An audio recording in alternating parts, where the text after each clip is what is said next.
কোন জেলা থেকে আসছেন? কলকাতা থেকে আসছি। আচ্ছা আচ্ছা। আপনার প্রসেসটা বলে দিন তো, ভেতরে কিভাবে গেলেন, ডকুমেন্ট কিভাবে চেক হচ্ছে, কত মিনিট ইন্টারভিউ দিলেন? প্রথমে আমাদের নিচে একটা বসার জায়গা রয়েছে, হ্যাঁ। সেইখানে আমাদের বসানো হলো, টেবিল ওয়াইজ বসানো হলো। আচ্ছা আচ্ছা। কত নম্বর টেবিল ছিল আপনার? টেবিল ছিল। 7 নম্বর টেবিল। তারপরে একটা ছোট স্লিপ দিয়ে দিল, হ্যাঁ। কারেকশন মানে ডকুমেন্ট ভেরিফিকেশন স্লিপ, ছোট হ্যাঁ। স্লিপ। সেখানে আপনার যাবতীয় রোল নাম্বার, টেবিল নাম্বার, তারিখ, কোন তারিখ, এগুলো লিখতে হচ্ছে। আর আপনার যে প্রয়োজন অরিজিনাল ডকুমেন্টসের সিকুয়েন্স ওনারা বলে দিলেন, আর জেরক্স কপি কীভাবে সাজাতে হবে সেগুলো বলে দিলেন। ওনারাই বলে দিয়েছেন। আচ্ছা। প্রত্যেকটা জেরক্স কপিতে হ্যাঁ। আপনার সেলফ অ্যাটেস্টেড আর তারিখটা দেওয়ার কথা বললেন। আচ্ছা তা আপনার যদি কারোর কাছে আপনার ডেটেড পাস করেছেন, আচ্ছা আচ্ছা, মানে থাকে হ্যাঁ বুঝলাম। অ্যাডমিট কার্ডটা, admit card. Original admit card, হ্যাঁ। সেটা বা তার একটা ফটোকপিও নিয়ে আসবেন। আচ্ছা। ম্যান্ডেটরি না, যাদের কাছে আছে নিচ্ছে। এগুলো বলে দেওয়ার পরে নিচে নিয়ে বসার পরে আবার সিরিয়াল ওয়াইজ উপরে ডাকা হলো টেবিলে, টেবিল নম্বর অনুযায়ী উপরে গেলাম। টেবিল নম্বরে যাবতীয় একজন ম্যাম আছেন, যাবতীয় ইন্টারভিউয়ার কতজন ওখানে? ইন্টারভিউয়ার কতজন ছিল ওখানে? 3 জন। টেবিলে কতজন ছিল? আমাদের দুই টেবিলে 3 জন ছিলেন মূলত। আচ্ছা। একজন কটা স্যার? ম্যাম ছিলেন, আচ্ছা। 2 জন স্যার ছিলেন। আচ্ছা আচ্ছা আচ্ছা। হ্যাঁ। হ্যাঁ। আর আপনার আমাকে ঢুকে ইন্ট্রোডাকশান বা না করেই আমাকে ডাইরেক্ট বললো তোমার নাম কোথায়, শেষ কি পড়াশোনা করেছে।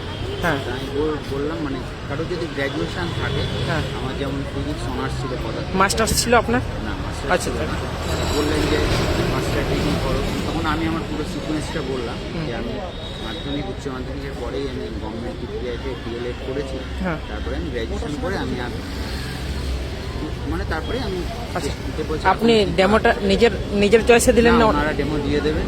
আচ্ছা আচ্ছা। গ্র্যাজুয়েশনে যে সাবজেক্ট, সেই সাবজেক্টের ভিত্তি আমাকে যেমন একটা লাল রঙের লাল বর্ণের একটা বাস্ক দেওয়া হয়েছিল।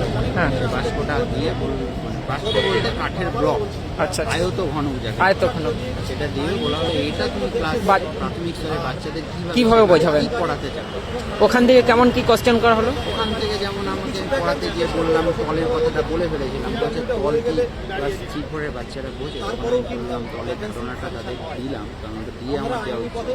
এখান থেকে বললো এখান থেকে কি বিন্দুর ধারণাটা দিতে পারবে। তখন আমি বললাম হ্যাঁ, বিন্দুর ধারণাটা দেওয়া যাবে, বিন্দুর ধারণাটা দিলাম।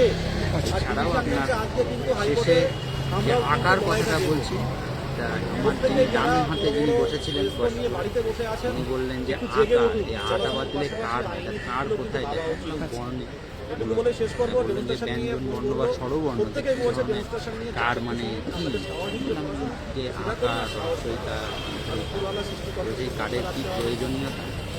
তার ডেমোটা মানে একটা মানে ওনাদের টপিক ওনারা আকস্মিক মানে দিয়ে দিচ্ছেন, সেটা তখন উপস্থাপনা করতে হচ্ছে। কত মিনিট ডেমো দিয়েছিলেন আপনি? 4 থেকে 5 মিনিট। 4 থেকে 5 মিনিট। আচ্ছা। কিছু situation based question? Situation base question আমাকে দেয়নি, হয়তো ইনিশিয়াল দিকে টেবিল যারা দিয়েছে প্রথমের দিকে তারা ইয়ে করে দেবেন দিয়েছে, কিন্তু এই সেকেন্ড হাফে আমার টেবিলে 7 নম্বর টেবিল। থ্যাংক ইউ দাদা।